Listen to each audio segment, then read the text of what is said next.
Hello all of you, welcome to Edujentrum. और daily lecture series में physics का जो लेक्चर है उसका आज का टॉपिक है स्टैटिक इलेक्ट्रिसिटी। ठीक है, ये देख लेते हैं क्या होता है कि व्हेन टू बॉडीज आर रब together they acquire the property of attracting light object because of small bits of paper, dust, particle etcetera. ठीक है, जब दो बॉडीज़ को आपस में रब किया जाता है तो वो थोड़ी बहुत अट्रैक्टिंग प्रॉपर्टीज़ आ जाती है उनके अंदर। जैसे कि पेपर के छोटे छोटे टुकड़े होते हैं, डस्ट पार्टिकल्स होते हैं इनके अंदर। ठीक है, the bodies which acquire the property are said to be electrified और चार्ज विद द इलेक्ट्रिसिटी। ठीक है, जिस बॉडी के अंदर ये प्रॉपर्टी आती है उसको हम लोग कहते हैं कि वो इलेक्ट्रीफाइड हो गई है या फिर इलेक्ट्रिसिटी के थ्रू चार्ज हो गई है। ठीक है, अब ये चार्ज वर्ड क्या है इसके बारे में देख लेते हैं। Charge is the basic property associated with the matter due to which it produce a experience electric and magnetic field. ठीक है, चार्ज क्या है? एक बहुत ही बेसिक सी प्रॉपर्टी है जिसकी वजह से जो मैटर है वो इलेक्ट्रिक और मैग्नेटिक इफेक्ट्स को एक्सपीरियंस कर पाता है।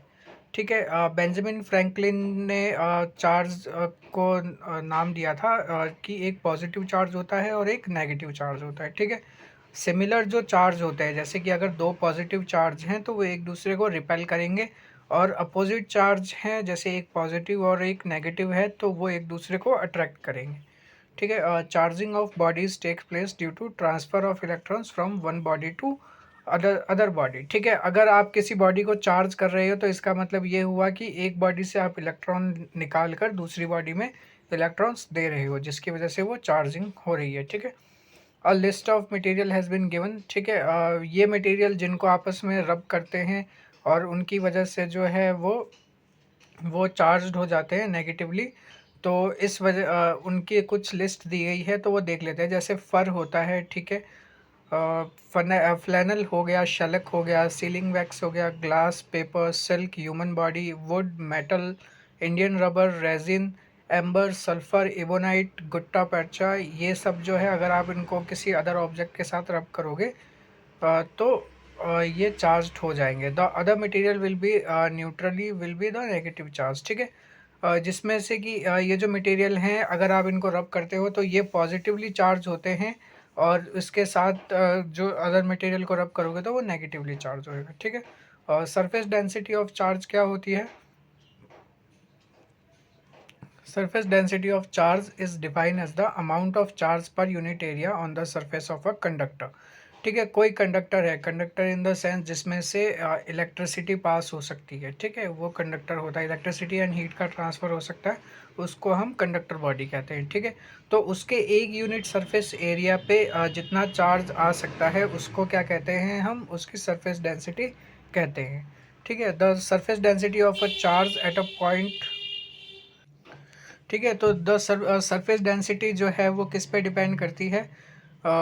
एक तो शेप के ऊपर डिपेंड करेगी कि जो कंडक्टर है उसकी शेप कैसी है, और दूसरा जो है वो किसी इंसुलेटर या उसके साथ में जुड़ा हुआ तो नहीं है। ठीक है, तो ये दो चीज़ें हो गई। ध्यान रखना कि surface density depends upon the shape of a conductor and the insulator near the conductor. Okay, the surface density of charge at any part of the conductor is inversely proportional to the radius of curvature of the surface of that part। ठीक है, उसके किसी भी charge के ऊपर जो है वो सरफेस डेंसिटी कितनी होगी तो वो डिपेंड इस पे भी करती है कि उसकी रेडियस से कितनी दूरी है। ठीक है, डिस्टेंस के ऊपर भी जो है वो चार्जिंग का पार्टिकल जो है वो डिपेंड करता है।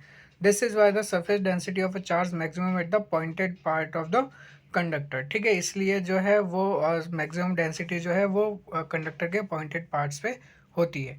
अब देखते हैं, conductor are those materials which allow electricity to pass through themselves. ठीक है, वो मटेरियल होते हैं जिनके थ्रू इलेक्ट्रिसिटी पास हो सकती है। Good conductor have loosely bound electrons. ठीक है, जितना अच्छा कंडक्टर होगा उतना ही उसमें ज़्यादा इलेक्ट्रॉन्स होंगे और वो मूविंग होंगे, फ्लोविंग होंगे। ऐसा नहीं होगा कि रिजिड होंगे, मूव नहीं करवा सकते। ठीक है, अब कंडक्टर के बारे में देख लिया, एग्जाम्पल देख लेते हैं। Metals like silver, iron, copper. ठीक है, जैसे चांदी हो गया, लोहा हो गया, कॉपर हो गया, ठीक है। अर्थ जो है वो भी एक बहुत बड़ा कंडक्टर है। जैसे आपने देखा होगा कि घरों में जो कनेक्शन देते हैं तो उसके साथ में अर्थ का कनेक्शन देते हैं, ताकि जो एक्स्ट्रा अगर इलेक्ट्रिसिटी आती है तो वो अर्थ में चली जाए। ठीक है, और जिसकी वजह से हमारे जो इलेक्ट्रिकल अप्लाइंसेज हैं वो ख़राब नहीं हो। ठीक है। Silver is the best conductor. चांदी जो है वो सबसे अच्छा कंडक्टर माना जाता है। इंसुलेटर और डाइइलेक्ट्रिक। अब देखते हैं इंसुलेटर क्या होता है। Insulator are those materials which do not have electricity to flow through themself. Insulator वो मटेरियल होते हैं जो कि जिनके थ्रू इलेक्ट्रिसिटी जो है वो पास नहीं हो सकती। एग्जाम्पल क्या है, जैसे लकड़ी हो गया, पेपर हो गया, माइका हो गया, ग्लास हो गया, एबोनाइट हो गया, ये सभी। ओके। और कुलाम्स लॉ क्या कहता है? कुलाम का सिंपल सा लॉ है कि Coulomb law, the force of attraction और repulsion between the 2 point charges at rest is directly proportional to the product of magnitude of the charges and inversely proportional to the square of the distance between them।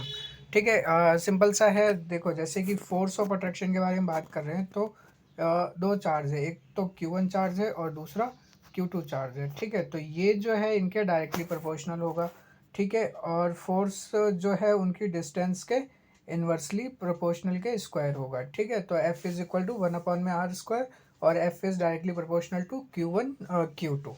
ठीक है, तो ये simple सा इनका कहना है कि किसी भी कंडक्टर के ऊपर जो है वो चार्ज कितना होगा, तो अगर दो चार्ज हैं उनके बीच में फोर्स कितना होगा, तो जो दोनों चार्ज हैं उनके प्रोडक्ट का मैग्नीट्यूड और उनकी डिस्टेंस जो है उसका इन्वर्सली प्रोपोर्शनल होगा। ठीक है, तो बस यही चीज़ है। This force act upon the line joining of the two charges. ठीक है। अब देखते हैं electric field. The region in the space around a charge or charge body where the charges has its electrical effect is called electric field of the charge। ठीक है, electric field कुछ नहीं होता है, सिंपल सा है। एक डायग्राम बना देता हूँ मैं। फॉर एग्जांपल ये देखिए, जैसे कि ये कोई चार्जिंग ये इलेक्ट्रिसिटी की वायर है। ठीक है, तो इसके चारों तरफ जो है ना एक फील्ड बनी हुई होगी। वो डिपेंड किस पे करेगी? ये फील्ड की जो लेंथ है वो डिपेंड करेगी कि इसमें कितना करंट जो है वो फ्लो कर रहा है। ठीक है, जैसे कि हाई वोल्टेज लाइन देखते हैं तो हाई वोल्टेज लाइन के अगर अपन आसपास में भी जाते हैं तो ये अपनी तरफ अट्रैक्ट कर लेती है। ठीक है, जबकि जो लो वोल्टेज अपने घरों में जो वायर है अगर उनके पास में भी रहते हैं तो ये सब कुछ होता है इलेक्ट्रिक फील्ड करंट से। ठीक है, तो इलेक्ट्रिक फील्ड जिस तरह से इलेक्ट्रिसिटी की होती है उसी तरह से मैग्नेटिक फील्ड भी होती है, जो कि मैग्नेट के लिए होती है। वो तो सभी ने छोटे मोटे प्रैक्टिकल किए होंगे इस चीज़ को लेके कि दो मैग्नेट को अगर आपस में एक थोड़ी सी डिस्टेंस पे भी रखो तो भी वो एक दूसरे को अपनी तरफ खींच लेती है। That is due to magnetic field of the magnet. The same thing happens with the electric field of electricity. ठीक है। इलेक्ट्रिक फील्ड इंटेंसिटी की बात करते हैं। Electric field intensity at a point in electric field is the force experience by the unit positive charge placed at that point. ठीक है, intensity उतनी ही होगी जितना कि पॉजिटिव चार्ज की कितनी यूनिट्स रखी गई है उसी के अकॉर्डिंग जो है वो इलेक्ट्रिक फील्ड की इंटेंसिटी भी डिपेंड करेगी। ठीक है, electric field of the hollow conductor. Hollow conductor की इलेक्ट्रिक फील्ड क्या होती है? Electric field intensity inside a charge hollow conductor is zero. ठीक है, हॉलो कंडक्टर है, फॉर एग्जांपल कोई भी पाइप है जो कि हॉलो है। ठीक है, तो उसकी सरफेस के ऊपर सारा चार्ज रहेगा और जो अंदर का जो पार्ट है वो क्या हुआ? इलेक्ट्रिसिटी नहीं होगी। ठीक है, तो यही चीज़ बोल रहा है कि charge given on the conductor remains on its surface only. ठीक है, आगे देख लेते हैं कि एग्जाम्पल के थ्रू इन्होंने समझा रखा है बढ़िया से। This explains why a hollow conductor act as an electrostatic shield. ठीक ठीक है, इलेक्ट्रोस्टैटिक शील्ड क्या हो गया? तो वो वही पार्ट हो गया कि इलेक्ट्रिसिटी से बचाने के लिए काम आता है। ठीक है, it is for the reason that it is safer to sit in a car और बस ड्यूरिंग द लाइटनिंग। ठीक है, जैसे कि अगर आप किसी कार में या बस में ट्रैवल कर रहे हो और बहुत ज़्यादा बिजली कड़क रही है तो बहुत ज़्यादा सेफ रहेगा कि आप उस कार के अंदर या बस के अंदर ही बैठे रहें इंस्टेड ऑफ कि आप उससे बाहर निकले। क्यों?